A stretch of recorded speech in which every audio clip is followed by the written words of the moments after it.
Since Michael and Sarah returned for a hometown childbirth, please leave. My mother-in-law stated in a chilly voice.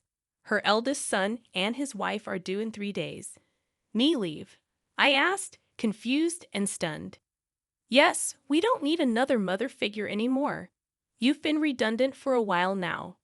Michael and his family will be living here, so make sure you're out by tomorrow, she continued. I knew I was never truly accepted into the family since the day I got married. Treated as a wife, never did I imagine they would tell me to leave. You barren failure, you were allowed to experience raising a child. Be grateful. We have no obligation to support you anymore. It seems like Simon is tired of you too. What's Simon to? I gulped down my saliva. If it's not a conspiracy between my mother-in-law and Michael, then I don't need to stand in ceremony with my husband anymore. Foolish to drive me out, but it was my mother-in-law who ignited this. What happens to this house now is none of my concern. May they face the reality they have ignored squarely. Personally, I'm Anna Thompson, 45 years old, living with my husband and mother-in-law in a popular area close to the station. The access to the city center is superb. When house hunting, my picky husband, recently promoted to a managerial position, insisted on a spacious apartment. The rent was steep, but the space and rooms made it worth the stretch. My husband, Simon, 8 years my senior, a divorce I met through a friend's introduction. Comforted by the enveloping kindness unique to an older man, we decided to get married after 2 years of dating. Even when I told him about my infertility due to past illness, his affection did not waver. Likewise, my feelings remained unchanged when I learned of the circumstances he carried. My husband had a son named Michael from his previous marriage. I'm truly sorry to ask you, who have never been married, to live with my parents and son. I won't make you suffer.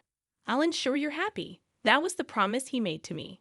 To prevent me from feeling suffocated, my husband suggested moving to a spacious apartment where I could have my own room. Michael, turning 10 this year, won't need much care with my mom around. You don't have to push yourself. After his divorce, my husband got help with childcare from his parents at their home. A few years later, Simon's father passed away in an accident, and it seems his mother took over as Michael's caretaker.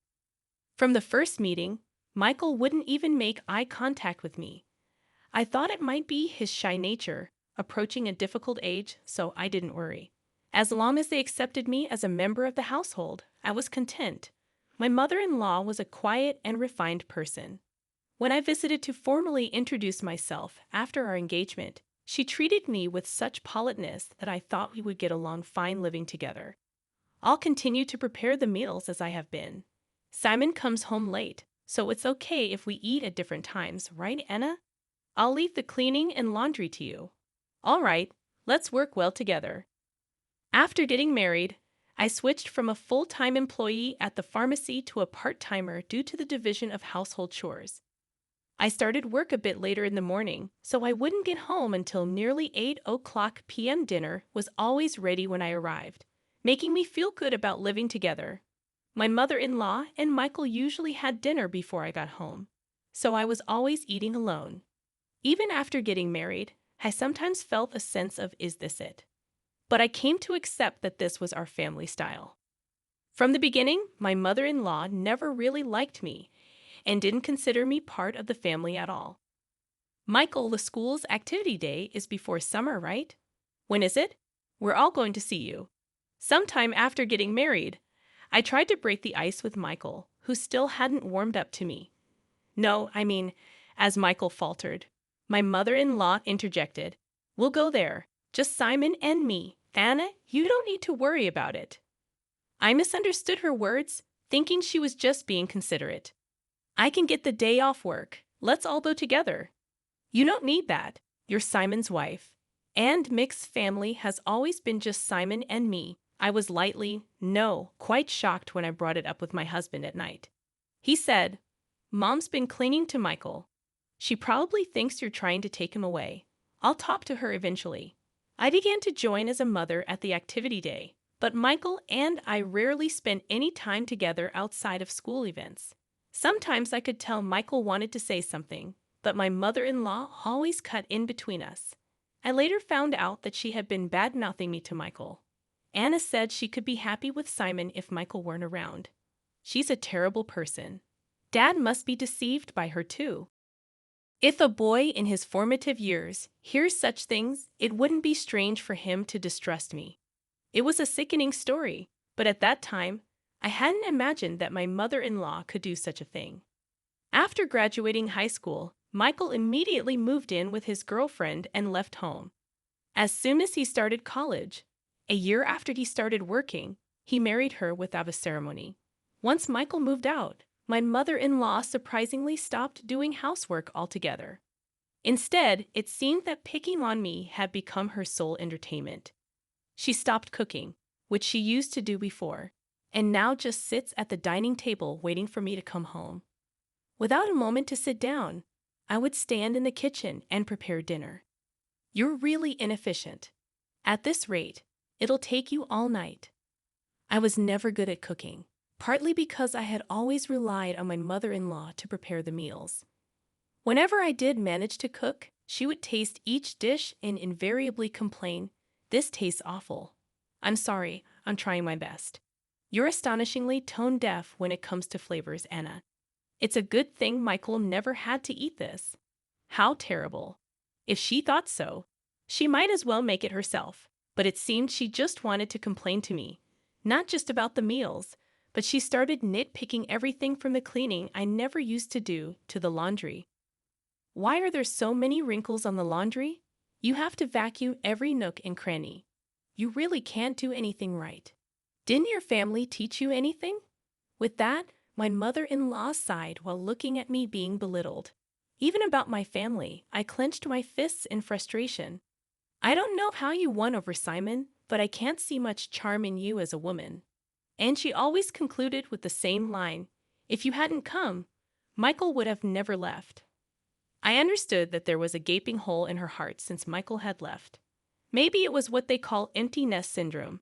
If taking it out on me made her feel better, that's what I told myself to endure it.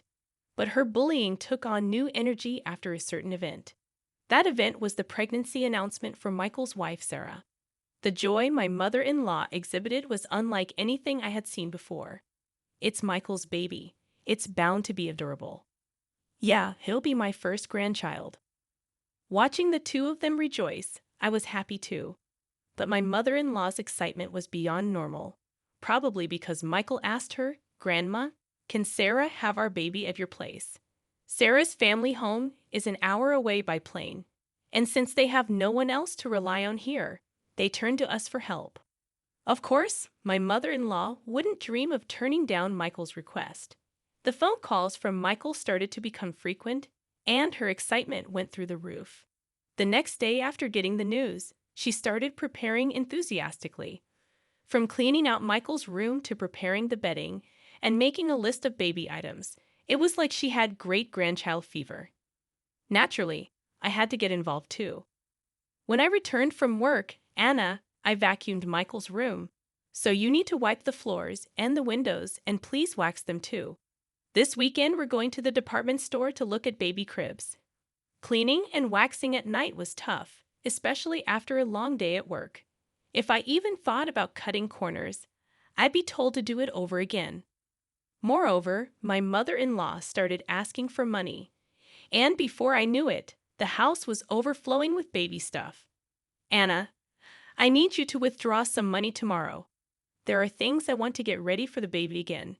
Isn't it wasteful to prepare so much when Sarah and Michael haven't even arrived?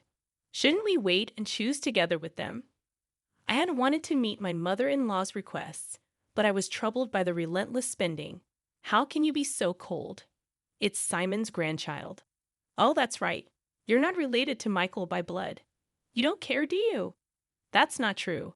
Please don't say that. I just thought Sarah might want to pick things out herself. Wouldn't you want to choose things for your own child? Perhaps because I was making a valid point, my mother-in-law glared at me sharply. I immediately thought I had gone too far, but it was too late. Without a word, my mother-in-law went back to her room looking upset. I did reflect on it, but I was also shocked to be spoken about in such a way, regarding Michael. The next morning, my mother-in-law didn't come out of her room, perhaps still angry. Simon had a 3-day business trip starting that day, so he just called out, "I'm leaving," through her door. Please don't throw cold water on Mom's great-grandchild fever. She hasn't been the same since Michael left. You were worried too, right? I was. But if we spend all our money like this, we'll have nothing left when Michael and Sarah arrive, right? Simon's face immediately turned sour. Are you saying my earnings are too low? That's not what I'm saying at all, Simon just said, "Fine," and left with a look of dissatisfaction. Discussions about money always end up like this. Since I'm the one managing our finances, I can't help but think ahead. Of course, there's a reason for that. We've been married for 13 years. Simon has provided me with a very comfortable life. Your part-time income is for you to enjoy. Simon had always told me so. I saved everything beyond what I needed for myself. Even though it's in my name, I consider it our shared property. But then Simon's company's performance declined, and over the last 5 years, his salary has dropped to 2/3 of what it was when we first got married. While there's uncertainty whether his company will last until his retirement, he doesn't seem to consider changing jobs. For appearances in front of my mother-in-law, my husband couldn't give up his title as a department head. Now I'm the one paying the rent, and he covers the living expenses. We've kept this from my mother-in-law to save my husband's face. That day, I left work a bit early to apologize to my mother-in-law. When I got home, she was already sitting at the dining table waiting for me. "I'm sorry about yesterday. I may have gone too far," I admitted, but my mother-in-law remained silent. Instead, she blindsided me with unexpected news. Michael and Sarah are returning for a hometown childbirth. Please vacate, my mother-in-law declared in a chilly tone. The eldest son and his wife were set to arrive in 3 days. Perplexed and stunned, I asked, "I have to leave." She affirmed, "Yes, we don't need another mother figure anymore. You've been redundant for a while. Michael and his family will be living here. Make sure you're out by tomorrow." The realization hit me hard. I had never truly been accepted into the family since the day I got married. I had always been treated as an outsider. The news of Michael's return for the birth made it clear. "You barren failure," my mother-in-law continued. "You are allowed to experience raising a child. Be grateful. We have no obligation to support you anymore. It seems like Simon is tired of you too. Maybe he's getting along well with a new girlfriend by now."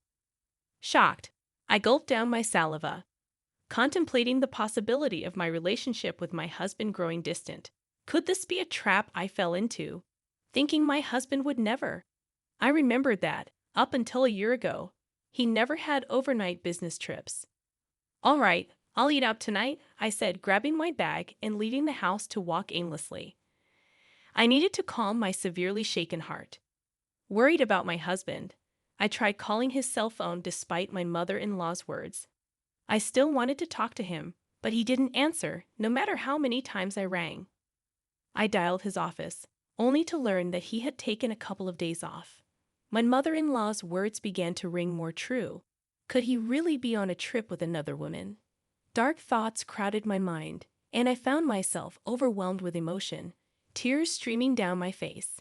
Staggering along, I noticed the tavern behind the station, a place we used to frequent when we first moved here. "It's still here," I thought as I entered. "Welcome." The tavern owner's expression clouded briefly upon seeing me. Then he nodded in recognition. "Hey, long time no see. It's been about 8 years. I used to come here a lot with my husband," I said. "Yes, it's been a while." "I remember you," he replied.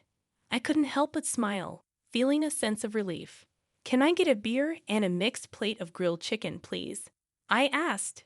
The owner, a man of few words as always, nodded. As I sipped the cold beer and savored the grilled chicken, I took out my cell phone, and the screensaver lit up with a photo of us when Michael turned 18.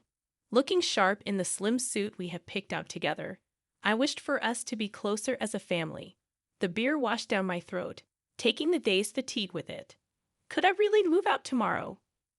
Contemplating the next steps, I searched for moving companies, finding one for the job the next day. I also looked up junk buyers and saved 2 companies in my favorites. Changing the screensaver on my phone seemed to clear my head completely. The beer and grilled chicken tasted exceptional. I decided to think about everything once I got home. Walking away from the tavern, I was called from behind. A young waitress from the tavern was running towards me. "Excuse me, are you Mrs. Thompson? I noticed the screensaver on your phone," she said. Confirming my identity, she dropped a bombshell. My husband was having an affair with one of their employees.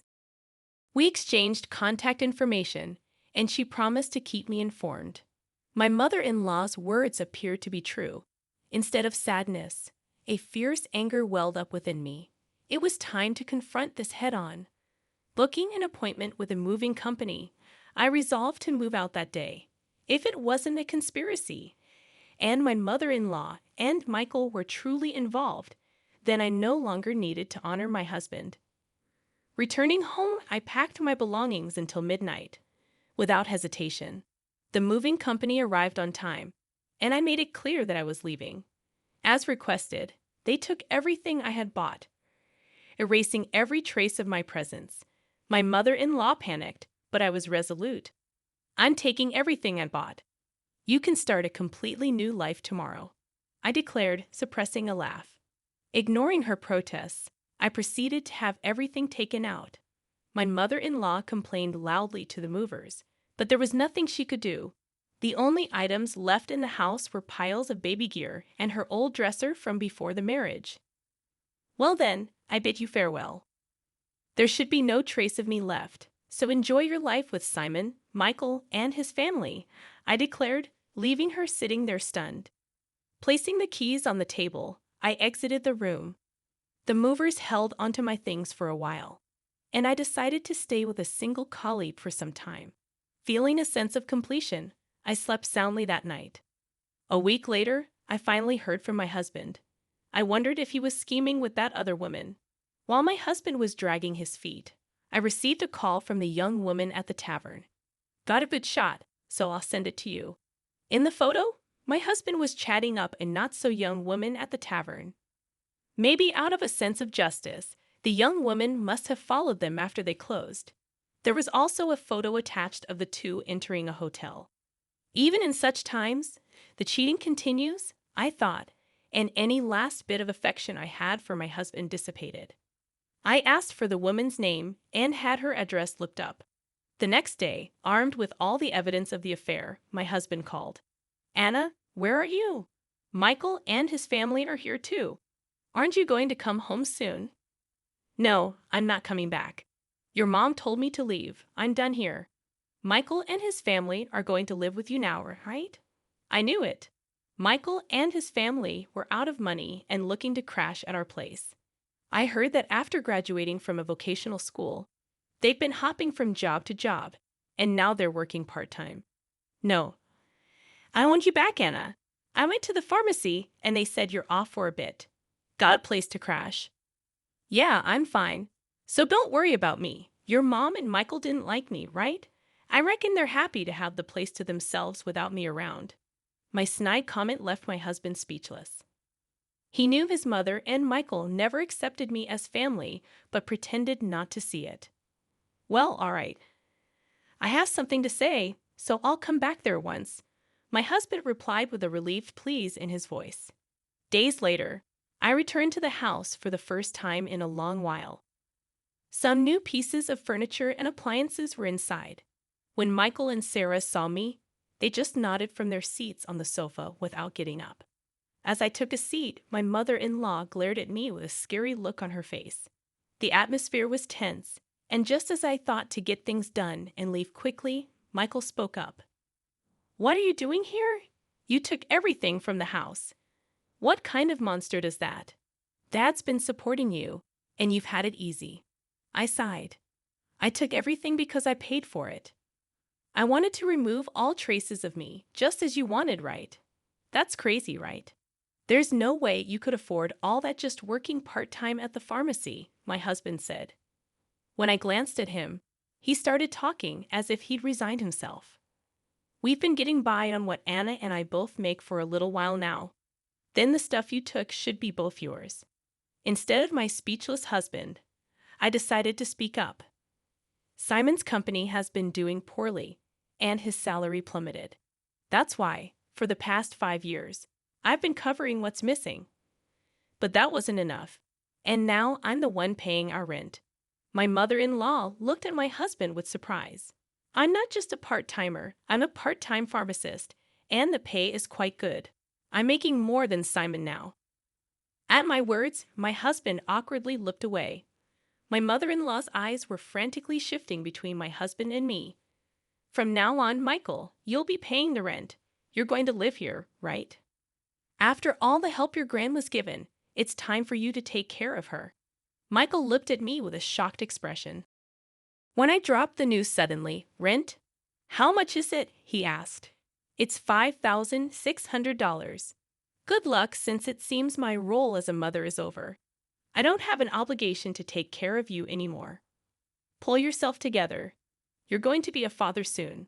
Michael murmured with a shake of his head, "That's impossible." It was Sarah who raised her voice upon hearing this.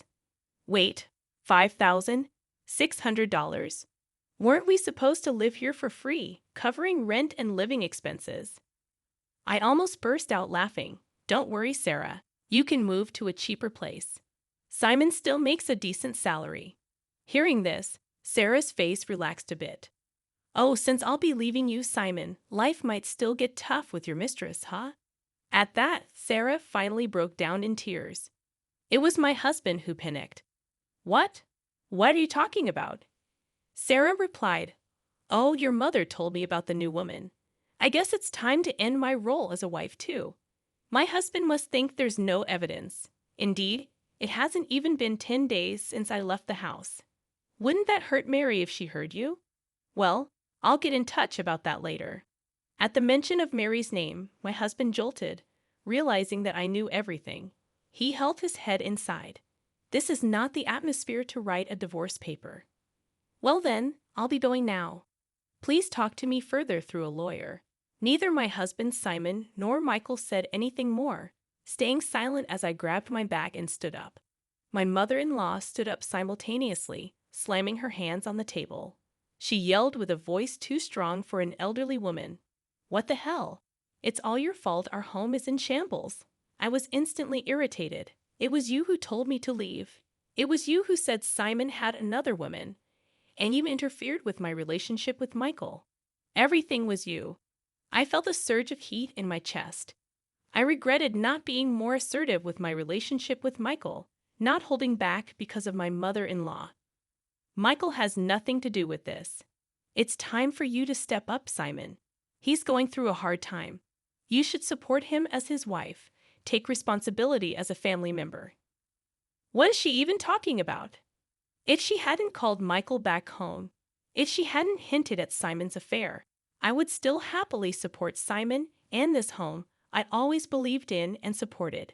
"Simon, where are you?" "Michael, why are you still here?" It's all her fault. My mother-in-law's lips tightened into a line, and she was trembling. I slipped past the silent mother-in-law and quickly left the room. Afterward, Simon agreed to the divorce rather easily. It seems my determination was strong, and he couldn't counter the evidence of the affair.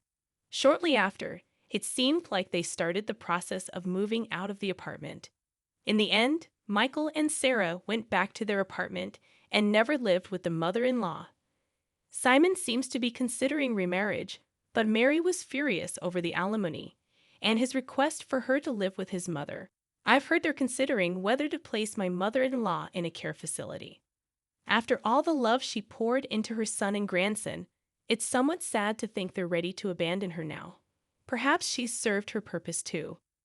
If my mother-in-law had said nothing back then, and it had just been a simple trip home for childbirth, maybe we would still be living together. After the divorce, Michael sent me an apology letter.